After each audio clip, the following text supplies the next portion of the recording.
Salut, c'est Abdel et bienvenue à toi. Dans cette vidéo, on va parler d'un sujet très commun, c'est l'anxiété d'approche. En gros, c'est la situation où tu es dans une soirée par exemple et tu as envie d'engager la discussion avec une personne que tu connais pas, tu es zen, tu te sens bien, mais au moment où tu décides d'aller vers une personne que tu connais pas, là tu passes en full stress.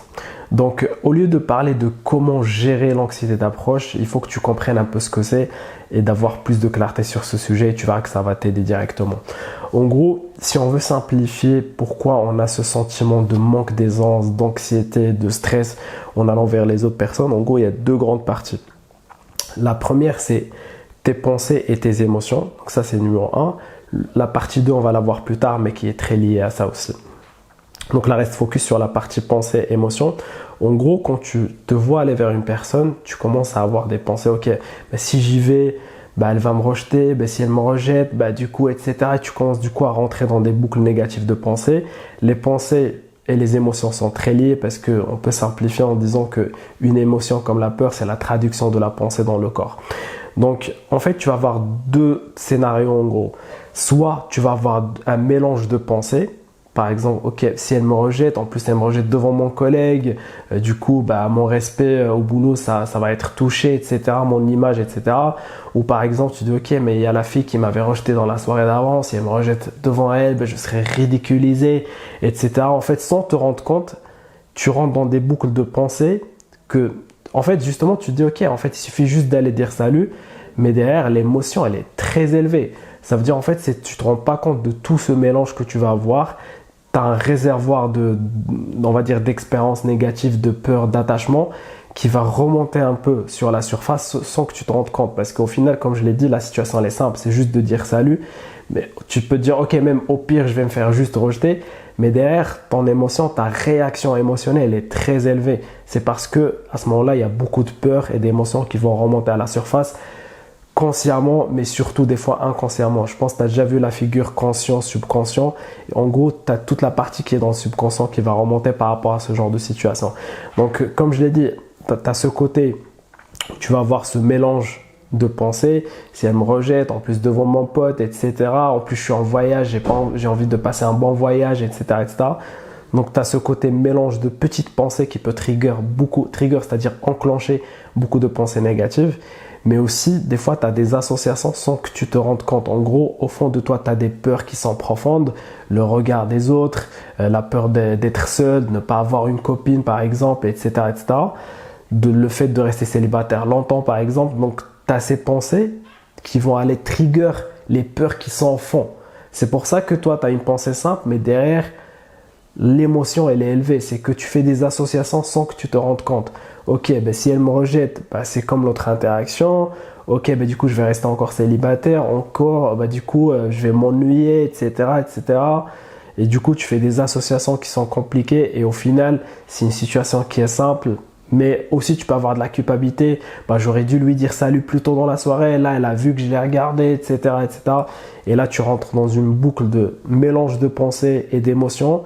Et en fait, plus tu as des pensées négatives qui vont te faire de l'anxiété va te donner encore plus de pensées et là ça rentre dans une boucle qui est négative. Donc ça c'est le premier point, c'est les pensées et les émotions. Le deuxième point c'est que aussi souvent ça va venir de ton manque on va dire de maîtrise et de pratique parce que ça fait un moment que tu n'es pas allé vers les autres, etc. Et du coup, tu ne sais pas quoi dire, tu ne sais pas comment te comporter. Tu dis, ok, si sa pote, elle intervient, elle me parle mal, etc., je ne sais pas quoi faire, etc. Du coup, ce manque aussi de maîtrise et de pratique va venir alimenter la partie pensée et émotion. Et du coup, tu rentres dans une grosse boucle négative. Donc sans partir dans tous les sens, c'est un sujet qui est très vaste. Je vais te partager 3 points que tu peux commencer à implémenter dès maintenant. Le premier, c'est de bien choisir tes pensées et d'être le plus focus. En fait, au lieu de te disperser, choisis une pensée. Tu dis, ok, abondance, abondance. C'est juste un open, c'est juste une interaction. Open, c'est-à-dire c'est une ouverture, c'est juste tu vas ouvrir une discussion, etc. C'est juste un open, c'est juste une soirée par exemple, tu vois. Donc à chaque fois tu dis abondance, c'est juste un open, c'est juste une interaction. Et c'est pas grave si c'est pas parfait, tu vois. Donc juste enlève-toi la pression et sois un peu conscient de la vision d'ensemble. C'est juste un open. Donc ça c'est le numéro 1. 2, tu vas l'appliquer pour tes open, mais aussi pour tes interactions de manière générale. À chaque fois que tu stresses, demande-toi qu'est-ce que tu essaies de prendre ou plutôt qu'est-ce que tu essaies de gratter parce que tu te mets dans une situation où tu vas prendre de la valeur. Non, dis-toi, je vais plutôt offrir de la valeur. Mets-toi toujours dans une position où tu give value, tu offres de la valeur. Ok, en allant vers cette personne, qu'est-ce que je peux offrir? Des bonnes émotions, des blagues, etc. Donc tu dis, ok, je vais créer une opportunité pour cette personne pour me connaître et que moi aussi je la connaisse. Imagine, demain, on va se retrouver en train de faire des textos et tout. Donc dis-toi, ok, je crée une opportunité pour cette personne et pour moi-même. Donc voilà, c'est toujours penser offrir de la valeur. Et quand tu sais que tu n'as rien à gratter, en fait, tu es quelqu'un de cool, etc., tu verras que ça va te mettre dans un meilleur état d'esprit et c'est très solide. Donc ça, c'est les deux premiers points, c'est orienté mindset. Maintenant, je vais te partager le troisième point sur justement ce côté manque de pratique, manque de maîtrise. En gros, quand tu vas vers une personne, en gros, tu sais quoi dire. Tu sais que juste tu vas ouvrir la discussion. Par exemple, salut, c'est Nico ou salut, c'est Martin ou je sais pas quoi. Ou par exemple, tu es avec ton pote et à votre droite, il y a deux filles par exemple avec qui vous voulez discuter. Tu dis, ok, vous êtes française, donc on s'en fout, ça c'est l'open, en gros, tu sais le faire. Donc là, dans cette vidéo, on va rester sur l'étape d'après.